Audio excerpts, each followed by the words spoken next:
सभी बंधुजन एवं मातृशक्ति को मेरा यथोचित अभिवादन, प्यार, आशीर्वाद। आज का कार्यक्रम का विषय दो राशियां जिन पे इस समय सूर्य और चंद्रमा की दूषित स्थिति चल रही है, उनके बारे में जातकों को, ज्योतिष प्रेमी को, ज्योतिष पे विश्वास करने वालों को सचेत करना है। इस समय चंद्रमा तुला राशि में और सूर्य मिथुन राशि में संचार कर रहे हैं। चंद्रमा दिल का कारक, माता का कारक और यश, मान, सम्मान, ऐश्वर्यता और जितनी भी सुख संपन्नता के साधन हैं उनका कारक, और विशेष करके स्थिर संज्ञक ग्रह तथा सूर्य सर्वप्रथम आत्मा का कारक, सेकेंडली पिता का कारक, आंखों का कारक, यश, मान, सम्मान का, शासन प्रशासन संबंधी कार्यों का कारक। तो ये मुख्य ग्रह है सूर्य और चंद्रमा, माता और पिता, दिल और आत्मा, वैभव और कर्तव्यता, जो हमारे ड्यूटीज हैं, उनके ये दोनों कारक ग्रह हमारे जीवन में विशेष महत्ता रखते हैं। गोचरगत सभी ग्रह संचार करते हुए अपने पथ पर अपनी गति से संचार करते हुए अलग अलग भावों में आकर हमें अलग अलग तरीके से अपना प्रभाव देते हैं। सदा चंद्रमा सभी का गलत नहीं रहता, सदा शुभ नहीं रहता। इसी तरीके से सूर्य सदा शुभ नहीं रहता और सदा अशुभ नहीं रहता। नॉर्मल ज्योतिष के सूत्र हैं कि चंद्रमा 4th हाउस में, 8th हाउस में और 12th हाउस में थोड़ी मानसिक एंजाइटी देता है, हानि देता है। लग्न में, एकादश में, दशम में, सप्तम में, 6th हाउस में चंद्रमा सदा शुभ फलदायी और धनदायक, सुखदायक रहता है।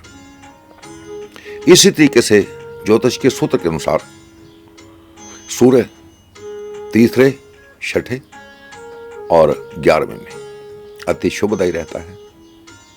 दसम भाव में भी कभी कभी सूर्य अच्छा फल देता, बाकी पिता के लिए कभी कभी हानिकारक भी 10th हाउस का सूर्य देखा गया है। माता के स्वास्थ्य पर भी सूर्य 10th हाउस में बैठकर दूषित प्रभाव डालता है। तो साथियों, इस समय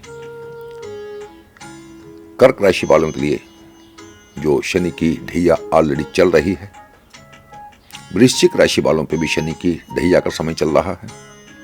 इस स्थिति में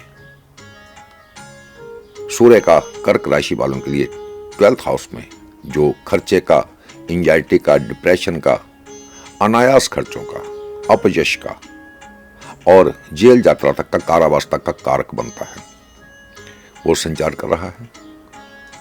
और कर्क राशि से 8th हाउस में चंद्रमा संचार कर रहे हैं। और 8th हाउस में चंद्रमा कफ से संबंधित रोग, शारीरिक रोग, मानसिक चिंता, मानसिक पीड़ा, शारीरिक हानि और चोट इत्यादि का कारक भी कभी कभी बनता देखा गया है। इसी तरीके से जो वृश्चिक राशि वाले जातक हैं, उनके लिए भी 12th हाउस में चंद्रमा और 8th हाउस में सूर्य।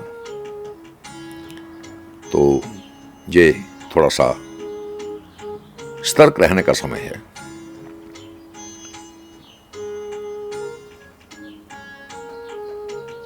वृश्चिक राशि वालों के लिए विशेषकर सूर्य 12th हाउस में कारावास की स्थिति बना सकता है।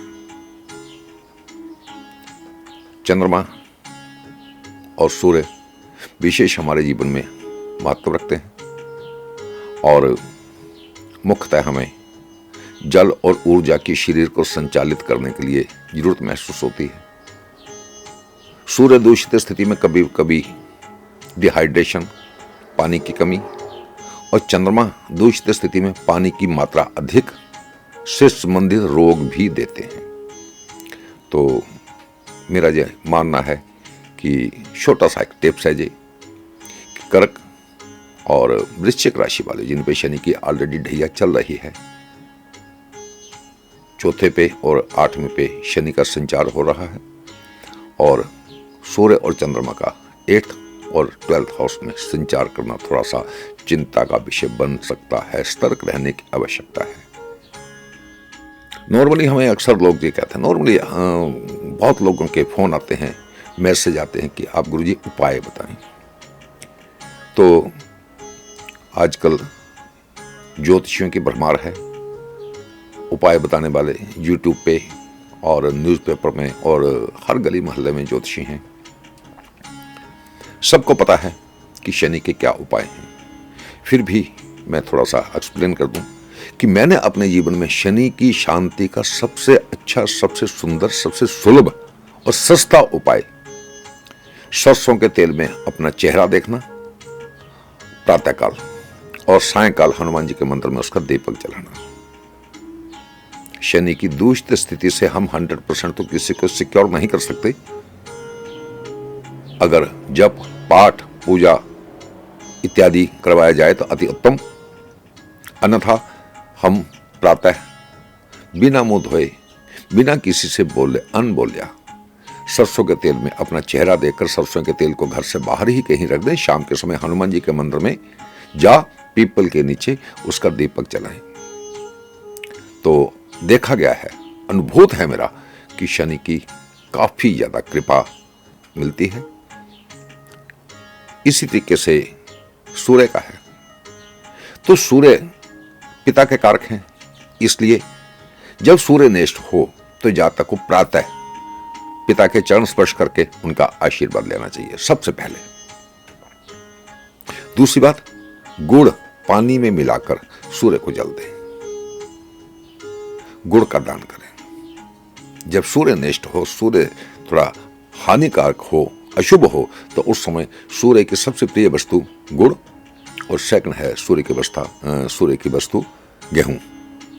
और अगर मेटल में जाएं तो मेटल में सूर्य का मेटल कॉपर है, तो कॉपर का तो नहीं कह सकते, किंतु गुड़ का दान।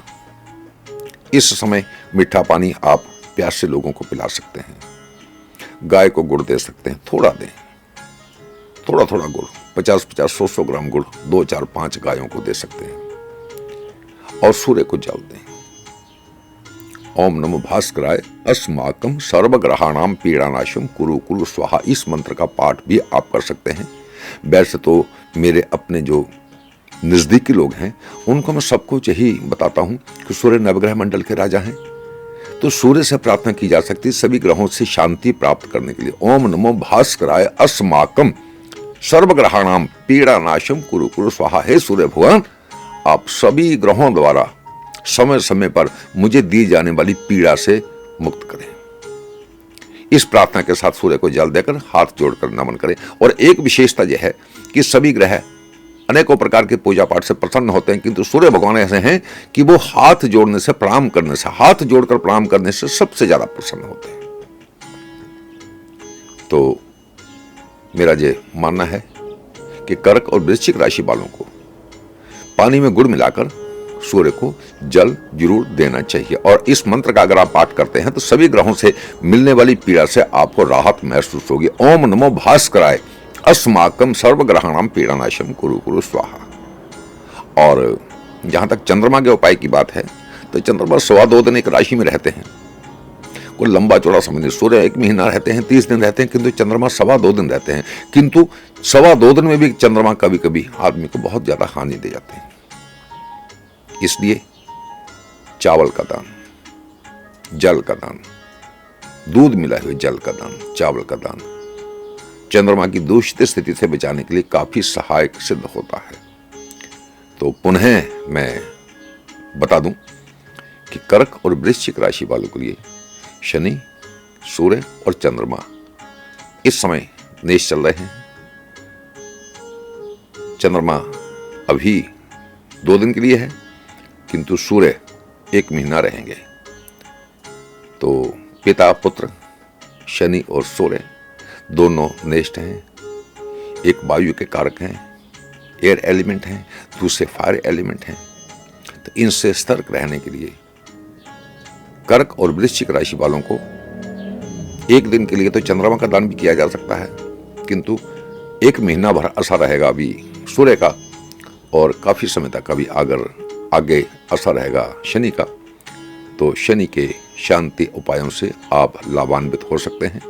इसी के साथ सभी श्रोताओं को इसी कामना के साथ कि सब स्वस्थ रहें, सब व्यस्त रहें, मस्त रहें, और प्रभु का चिंतन करते हुए, मानवता को याद रखते हुए अपना जीवन सुखमय तरीके से अपना जीवन जिए।